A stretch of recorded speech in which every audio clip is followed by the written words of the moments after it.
Hello dear students. सो हमने इससे पहले लेक्चर में देखा हुआ है एवरेज एटॉमिक मास। अब एवरेज एटॉमिक मास तो आपको समझ में आ चुका है। ओके, अब आपको देखना है फॉर्मूला मास। उससे पहले कुछ बातें मॉलिक्यूलर मास के बारे में भी कर लेते हैं। अब जो मॉलिक्यूलर मास है ये तो आपको पता है, ये जो मॉलिक्यूलर मास है ये सम है। जिस तरह से ये जो है फॉर्मूला मास ये भी एक सम है। ओके, लेकिन सम किस तरह से है?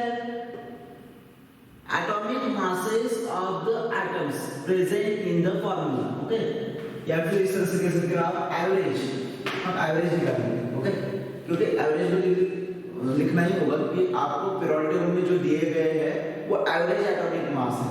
यानी हर किसी सिंगल एलिमेंट का, एटम्स ऑफ एन एलिमेंट्स का सिंगल का अगर आपको मास लेना है तो एवरेज एटॉमिक मास ही लेना होगा, तो ही आप इजीली कैलकुलेट कर पाओगे। Okay, molecular formula, molecular mass, formula mass, ये जो है वो आप यूज कर पाओगे।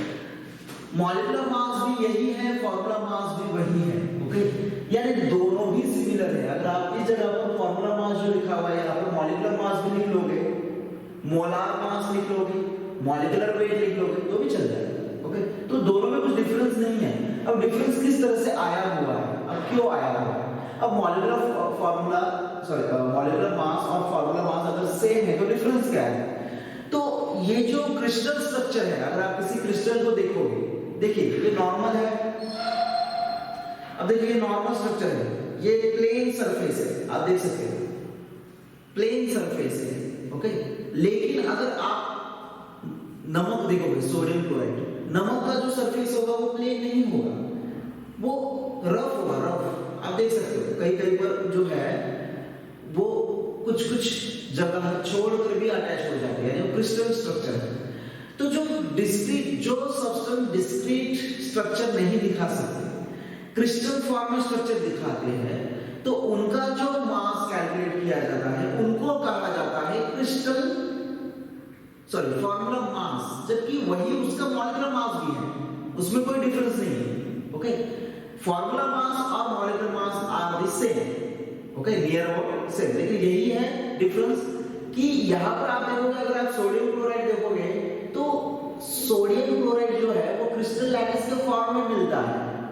और ये जो क्रिस्टल लैटिस का फॉर्म है इसमें आप देख सकते हो एक सोडियम आयन है और एक क्लोरीन आयन है, Na+ आयन है और Cl- आयन है। ओके, तो एक आयन दूसरे आयन से सराउंडेड है, 6 आयन से सराउंडेड है। ओके, तो ये जो स्ट्रक्चर है इसका ये हुआ फार्मूला एक तरह से। ओके, अब ये जो फार्मूला है इसका फार्मूला मास कहते हैं। तो मास जो है फार्मूला मास हो या फिर मॉलिक्यूलर मास हो, तो इट इज सेम। ओके, तो अगर आपको फार्मूला मास दिया गया है या फिर यहाँ पर आपको मॉलिक्यूलर मास दिया गया है तो आपको दोनों में डिफरेंस नहीं करना है, आपको कंफ्यूज नहीं होना है, दोनों भी सेम है, जो कैलकुलेट करने का तरीका है वो सेम है।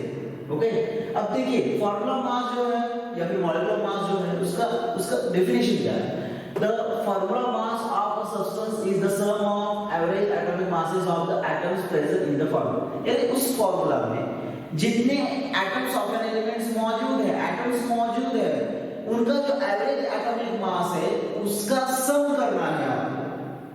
और जब आप उसका सम करोगे तभी तो आपको मिलेगा फार्मूला मास, या फिर मॉलिक्यूलर मास भी उसी तरह से मिलेगा। ओके, तो यहाँ पे न्यूमेरिकल आपके बुक में दिया गया है। ओके, तो फार्मूला मास और molecular mass are the same, near about same. Okay, but due to structure of substances are different, crystal lattices are the different, so it will be called as formula mass. So यहाँ पर आपको याद रखना है molecular mass और formula mass में कोई difference नहीं है।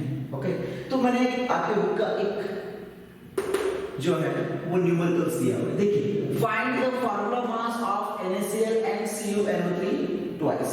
ओके, तो सबसे पहले हम NaCl को सॉल्व करें। ओके, तो आपको गिवन डाटा दिया गया है,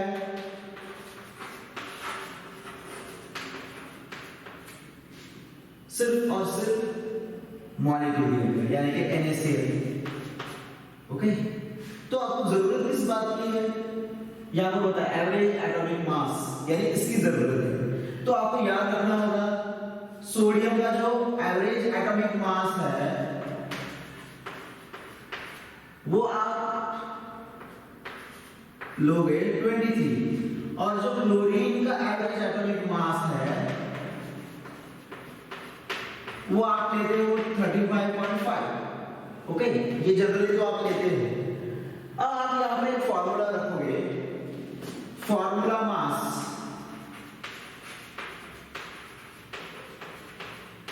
यही पर अगर आप मॉलिक्यूलर मास भी रखोगे ना तो भी चल जाएगा। सो यहां पर आपको नंबर ऑफ एटम्स कितने हैं, 1 सोडियम के और 1 क्लोरीन के, तो आपको ये सम करना है, सम यानी कि एडिशन।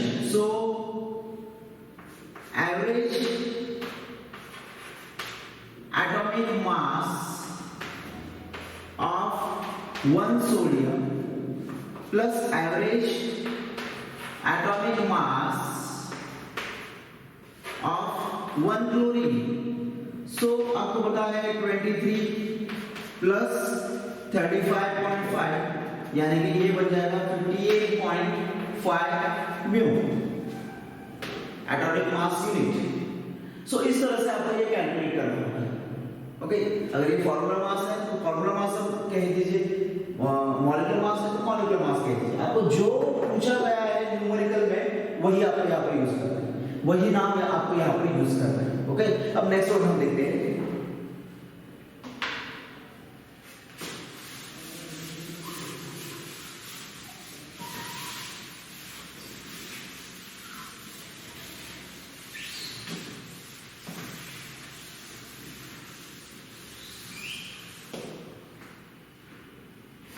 अब आपको दिया गया है मॉलिक्यूल गिवन डाटा,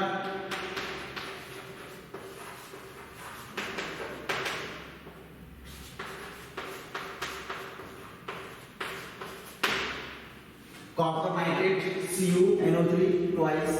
अब आप यहाँ पर हर किसी आइटम को अलग कर लीजिए। अब देखिए यहाँ पर 1 कॉपर है। Okay, so 1 copper, copper atomic mass of copper 63.5, nitrogen atomic mass 14, oxygen atomic mass 16। Okay, अब आपको फॉर्मूला मास कैलकुलेट करना है, formula mass of CuNO3 twice। so average atomic mass of copper plus, अब nitrogen कितने हुए, 2, यानी कि 2 into average atomic mass of nitrogen plus oxygen कितने हुए, 3 into 2 यानी कि 6 into average atomic mass of oxygen.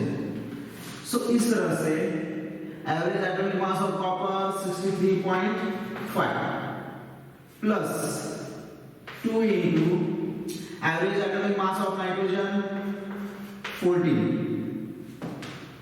Plus 6 into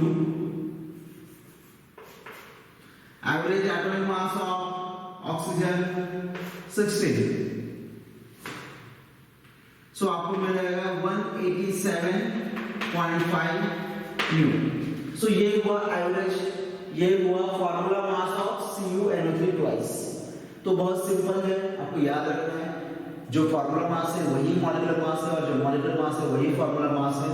आपको न्यूमेरिकल्स में से कंफ्यूज करने के लिए ये दिया जाएगा, तब आप कंफ्यूज मत होइए और इसी को याद रखिए। Okay, formula mass, molecular mass are the same. Okay, so ये जो फॉर्मूला मास है यही तरीका मॉलिक्यूलर मास का भी है। ओके, मॉलिक्यूलर मास का भी यही तरीका है, कोई डिफरेंट नहीं। ओके, सो यहाँ पर टिल द नेक्स्ट वीडियो।